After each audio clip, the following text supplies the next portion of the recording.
let's open the floor to our media friends. Yes po.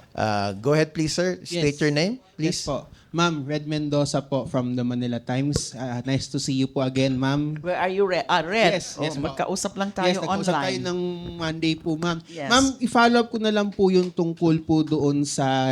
Nagkaroon po ba ng pag-uusap between yung alyansa po ninyo between the Liberal Party, MN and Akbayan regarding po doon sa naging revelation or doon sa release ni D.S. Suarez na 4 out of the 6 members of LP na raw ang sumama sa supermajority. Nagkaroon po ba ng pag-uusap? Ano po yung naging talks between your allies or mag-uusap pa rin po ba kayo or future pa rin po ba yung pag-uusap niyo pa rin po ba about doon sa possible na alliance niyo and your positioning po sa House of Okay. Representatives po? Continues ang aming discussion. In fact, yesterday, nag-meeting ulit kami. Akbayan, and sila Chel, and then Rep. Percy, and then ako, and then LP Acting President si Erin Taniada, and Mayor and Congresswoman-elect Crisel Lagman of the first district of Albay. So continues ang aming usapan tungkol dyan because we are monitoring the developments, lalo na for speakership, and then yung mga iba pang mga posts sa House, Deputy, Majority, Minority, Floor Leader, etc. Now, dun sa statement ni Congressman Suarez, we were confirming it from sa aming ranks, sa mga congressmen. Wala pa sa kanilang nagsabi na pumirma na sila. But pinag-uusapan pa rin ngayon yung tungkol nga sa mga options. Joining ba majority or minority or independent bloc. Now, as much as possible kasi sa LP, kung kaya lang, that's why continues pa rin ang discussion, we cannot yet come out with a definitive decision. Kung kaya lang, dapat collective ang action namin. Kung pwedeng maiwasan na magkakanya-kanyang desisyon, iiwasan namin yon. But kung halimbawa talaga hindi pwede yon, we will, magiging personal decision na yan of each. And we will be respecting each other's position. So continuous pa yan yung tungkol dun sa, lalo na yung about the minority bloc and then the independent bloc. Ganun din sa Akbayan. Of course, I cannot speak on their behalf, but so far, yung naging usapan yesterday, on the table pa lahat yan. Because things are still happening within the House. Yes. Alam nyo naman yan, bago pa man mag-resume o kaya talaga yung mag-officially open yung 20th Congress, mga pinag-uusapan na yan.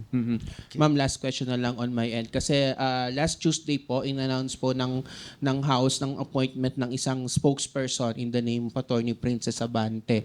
Of course, some congressmen said that they are happy na meron ng spokesperson ng House of Representatives, pero of course sa social media medyo halo yung reaction nila kasi why the House is appointing a spokesman. Ma'am, kayo po ma'am, do you think po ba the House needs a spokesperson or mas okay po na direct na lang po kayo magsalita sa public regarding your plans and programs and projects? First of all, the House leadership, it's within the prerogative of the House leadership. Kung merong ganyan silang new thing na I think for the first time, Yes, first the spokesperson of the House of Representatives. It's not really the spokesperson of a particular committee or spokesperson of the prosecution panel, Yes, po. but of the House of Representatives. So that's the thinking of the majority of the speaker, and perhaps the speaker, I don't know, consulted some other members, high-ranking members of the House. Ako naman personally, I don't think pag nagkaroon ng ganyan na meron ng official spokesperson, I don't think gag na yung individual members of the House. Ako mismo, I will oppose that. Kung ganyan ang ibig sabihin yan, from now on, let's just talk as one. From now on, let our spokesperson speak. Hindi pwede yan. Sa dami ng mga pinag-uusapan sa House, there's just too many competing interests. Yes. Lalo na pag mabuo na talaga yung minority o magkaroon ng independent bloc. The minority, hindi papayag yan na they will speak through that spokesperson. So ganun po ang aking pananaw. Thank you. Thank you po. Thank you po ma'am. Thank you, attorney. Morning po. Hannah po from Billionario News Channel. Ma'am, nakasaad po dun sa letter ni SP Cheese kahapon to House Speaker na uunahin daw po yung priority bills, kaya raw po inurong yung pagbabasa ng articles of impeachment ng House Prosec. Para sa inyo po ba, sapat na reason yon para iurong yung pagpresenta nung impeachment complaint? Or is it more of like a delaying tactic on the part of the Senate? Okay, let me again clarify. Okay, I'm not a member of the Senate now, right? So, I'm not, hindi ako, I really cannot categorically say or second guess ano ang tunay na motivation in moving, in postponing the impeachment na supposedly nga sa June 2 na, sa Monday na, at least yung pagbasa ng articles of impeachment. Pero bilang a prospective official member of the prosecution panel, I'm also questioning that Kasi ilang beses na ba parang namumove?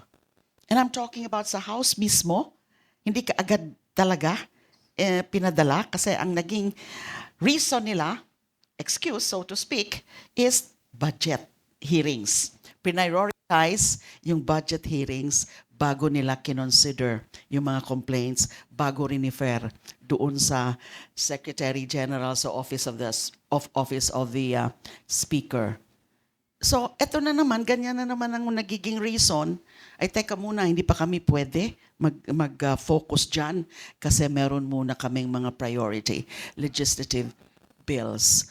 Bagamat gusto kong irespetuhin yung pananaw na yan, yung decision na yan ng Senate leadership, but I also cannot help thinking, so what is this? Kasi ang nai-imagine ko na come June 11 or 12, ay sasabihin na naman nila, okay, hindi na pwede. And they will say, okay, let's put it to a vote. Ganun na mangyayari. Kasi since may varying views pwede pa ba o hindi? So, they will put to a vote that very question of whether or not pwede na tayong magsimula. Kasi nga, hindi naman natin matatapos at the end, at the expiration of this Congress, kundi sa next Congress na. I'm almost sure of that would be put to a vote. And hindi na tayo nun nakakasiguro kung the majority of them will say, okay, let's proceed. Let's forget about what the ordinary Senate rules are saying, but panindigan natin na ito ay special na proceeding and therefore we can continue. So, isa yan sa mga senyales na sa tingin ko may nangyayari, sa tingin ko meron na ganyang usapin that kino-consider na nila yan to kill the impeachment trial. So, follow up na lang po siguro on that. What should the public look out for in the coming weeks, especially last day na nga po yung June 11? Aside from monitoring, I wish that many, especially groups, and especially those mga nag-file ng impeachment complaints nung December sa House of Representatives would again act. Would dapat mag-usap-usap and magplano kung ano yung mga magiging collective action to counter what is seemingly developing at the Senate level na baka nga wala. Hindi na nila yan gagawin. Hindi na nila, it will no longer proceed. So it has to be, again, it requires vigilance and action. Thank you. Thank you po. Okay. 3 more. May biyahe pa si ma'am. 1 na lang. Okay. Good morning, ma'am. I'm Nina from Hato. So, do you smell fishy on the part of the Senate? I cannot call it fishy. It's just that it's a process, pero bakit nagdidili-dali?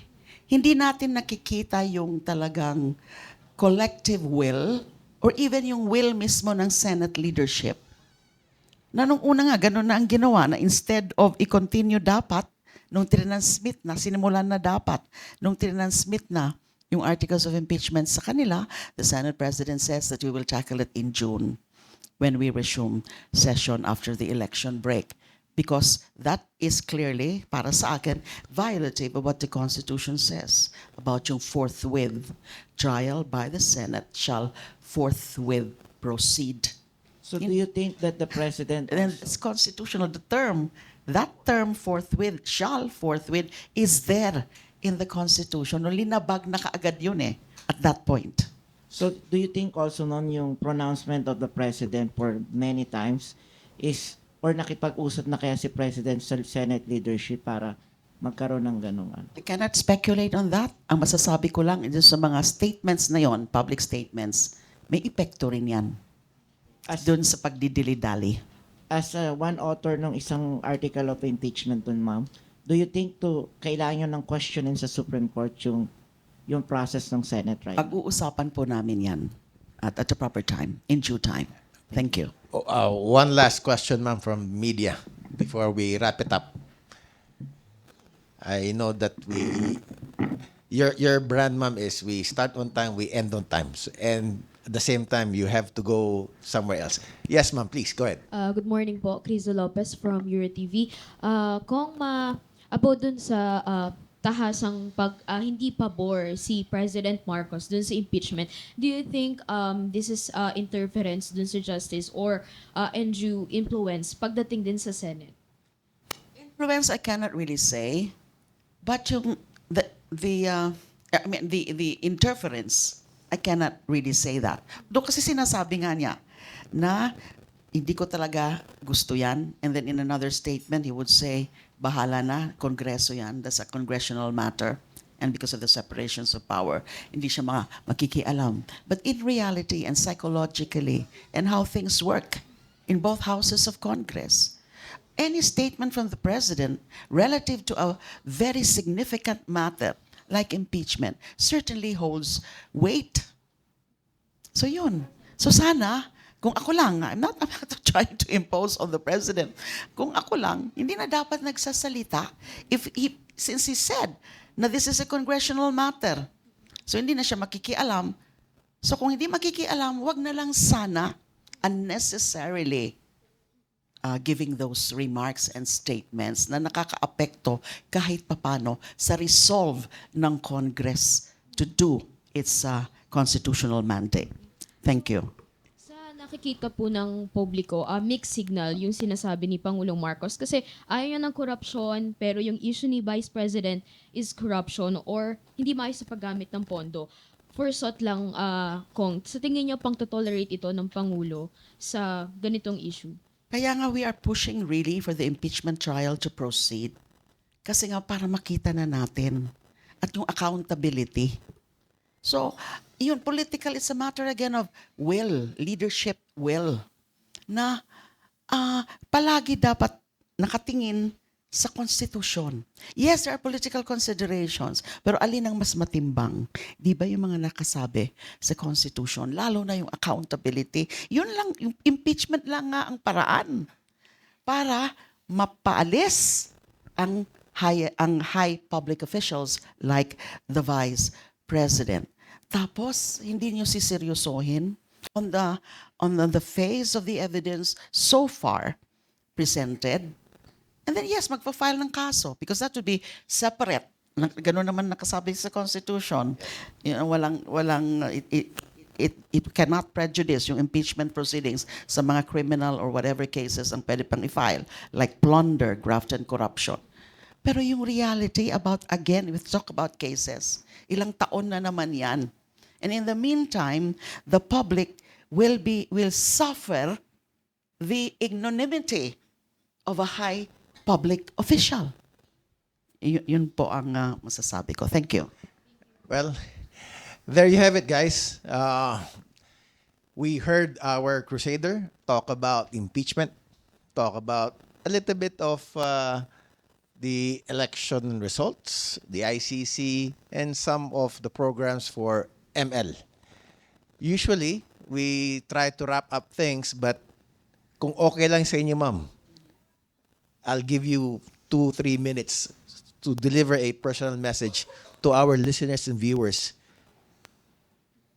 based on where you are now and based where you will be given this responsibility you have as a lawmaker. I can say that amidst what's happening now at the political front, we are at a crossroads of history. The results of this election show that there is really hope for a better Philippines. And I'm talking here, of course, always about the political situation. Pero, isipin po natin na una sa lahat at ang pinaka-supreme ay mga nasa saligang batas, lalo na yung accountability. Yun po dapat ang iniisip. Hindi po dapat iniisip na keso magkakagulo o kaya iniisip na napakapopular, magastos, etc. Ang pinaka-importante, isulong, i-uphold the Constitution. That is the supreme law of the land. We cannot expect much progress. We cannot expect much reforms if the very principles enshrined in the Constitution are being overlooked, ignored, or even destroyed or bastardized. Pakiusap ko po sa ating mga kababayan, manmanan po natin ngayon ang mga nangyayari sa Kongreso, both the House of Representatives and the Senate, and pati na sa buong gobyerno, yung ongoing reshuffle of the cabinet na hindi pa ho lahat ina-announce kung sino talaga ang retained and out na. There have been some already acted upon, including the latest about the replacement of the Solicitor General. But bantayan din po natin yan. Because that is supposed to be an important reset of government's work. The President has to prove na unang-una seryoso siya. Pangalawa ay tunay talaga itong pagtingin sa better performance or governance ng kanyang administrasyon. This is actually, if I may say, a crucial chance on his part. Otherwise, he will remain to be a lame duck. Kasi nag-umpisa na yan, yung pagka-lame duck mo would be gauged sa midterms. So he has to prove otherwise. So, yun po ang pakiusap ko. It's everyone's concern. Salamat po. We have to thank our guest, our resource person, Congresswoman, Congressperson, Representative, Crusader Laila de Lima. Message simple, let's remain vigilant, let's be watchful, let's be mindful of what's happening around us. And with that, mabuhay ang Panginoon, mabuhay ang Pilipinas, mabuhay ang Pilipino. Maraming salamat po.